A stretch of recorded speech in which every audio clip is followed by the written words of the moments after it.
Once again, happy Thanksgiving. And this episode itself was more flashback. A lot of flashback. Hope you're enjoying this, but this is Sellavin now. Here a review of Naruto Shippuden, episode 388, My First Friend.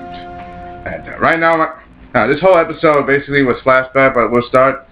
Right now, you got the beginning of the battle. After what happened, they took down Obito. Now Gaara is pleading with his former tailed beast, the Shukaku, since he was once his Shuriki. So he's pleading with the tailed beast. He's to to help in power. Help. At first he doesn't want to, but then again he does change his mind, because if he doesn't help, then Madara, it could But he changes his mind. But he says not he wants to. It's not on a whim. It's just he wants to. So he's saying that I may help you this time, but remember I'm still in control of myself. So yeah, we haven't seen Shippuden like freaking ever. Last time we saw him was in a flashback. A whole lot of flashbacks. So many episodes ago. Like 100? More. Yeah, I'll explain later. This whole episode was about how Gaara changed over the years. How when he first became born, he was a freak. He couldn't control his power. He didn't understand why people hated him the most. Why he was a freak. He thought he had someone, that was Yashimaru. How he was an outcast in his village, the same way Naruto was in his. The only difference is Naruto, even though he was, he was an outcast, he chose to smile all the time. While Gaara, he was let down the road. His path was filled with abandonment, darkness, and fulfilling hatred. That he was ostracized by everybody, including his own family. There was no one to pick up the pieces after what happened, and the only person who did care about him decent enough, he thought he turned his back on him. But we all know that was all a lie. Like, to get him to reveal his powers. So basically, the lie turned him into a monster. Talk about stripping away the innocence of a soul and then twisting it inside out. So if you all know what I'm talking about, Yashimaru, the fourth Kazekage, his father, and all that stuff. If you haven't, then you guys should go to the episode where Gaara and his father are fought, and the reanimated shinobi. In fact, that should be made. In fact, that episode already should be made in English dub in a couple of weeks. It should be made in a couple of weeks. But if you want, just go straight to Naruto.net and you can find the episode now. The resurrected Kage, But it's available on video games as well. But I'm off topic a little. Later, after the incident, after he lost his way, became this aborted monster, he went to the Hidden Leaf, as a weapon. And it was all a part of Orochimaru's plan to destroy the Hidden Leaf using the Hidden Sand and the Sound Villages together. They were together, but things, got awkward. The more and more Gaara encountered Naruto, the more and more Gaara learned that he was exactly like him. The difference is they're different paths. Like him, he had no one. He was abandoned, ostracized for being a freak.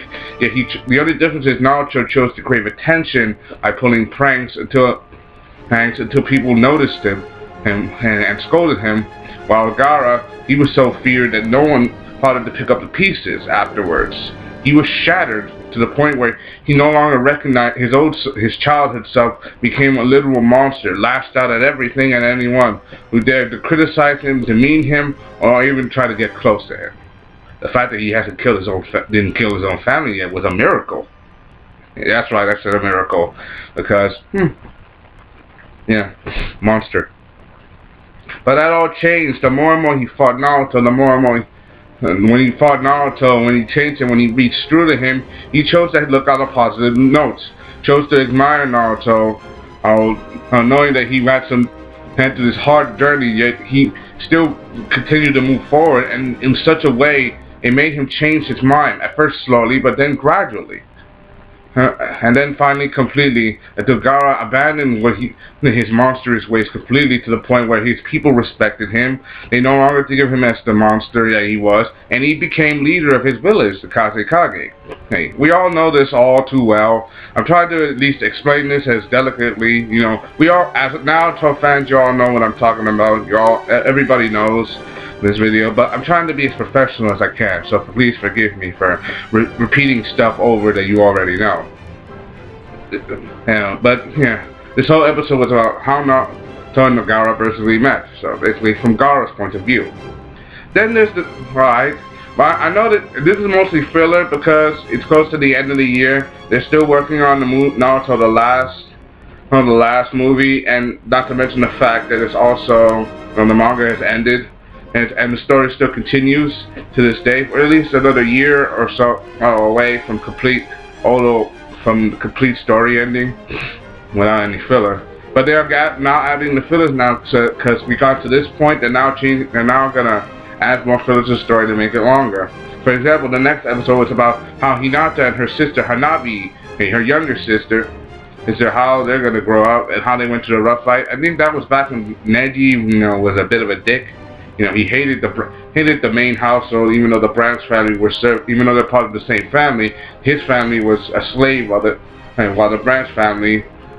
main family were considered the head of the clan. That's kind of a shame. Because he was basically born into slavery, and it wasn't even his fault. So, yeah, but give credit where credit is due, and I give that a lot of credit. Because one of the reasons I'm saying this, because Naruto the movie is going to be about the Hyuga clan and the descendant of the Sage of Six Paths. Remember, Sage of Six Paths didn't have one son, had two children. One became the descendant of the Uchiha, the other one became the descendant of the Senju. Well, we all know about that. But remember, the Sage of Six Paths, he had a brother, and there was a possibility that his brother could have kids, and being descendant of the Sage of Six Paths bloodline makes him a very powerful and dangerous opponent. I mean, hell, they've even matured the characters like a year or so a bit. They matured every character. You should see the artistry. Hinata, Shino, Naruto, everybody. It's like right after the end, and you get this fine point. But hopefully they're gonna delay it. They're gonna delay it because we're not done with the anime yet. But knowing them, they're gonna put the movie out way before, and we're still waiting on contact. So, so I'm gonna be here. So when you guys are ready for Naruto the review for the last movie, I'm gonna give you full contact. And also, good news for Naruto movies is Naruto: The Road to Ninja has just been made English dub in North America. It will be available for buy in stores and outlets, or available online to see outlet stores. It will be available with the buy and take home DVD Blu-ray package in a few weeks. Okay, so set your dates ready to pick it up. Hope you enjoyed. That's fine. It's sort of an analysis of Naruto Shippuden, but you get from most of this review, you all get that. Yeah, you all get that this one is just an ordinary episode. Hope you enjoyed. That's fine. Subscribe. Do you like the music, the intro, and what do you think? Do you like the name Atom Smash? Hope you enjoyed. Thanks for watching. Subscribe.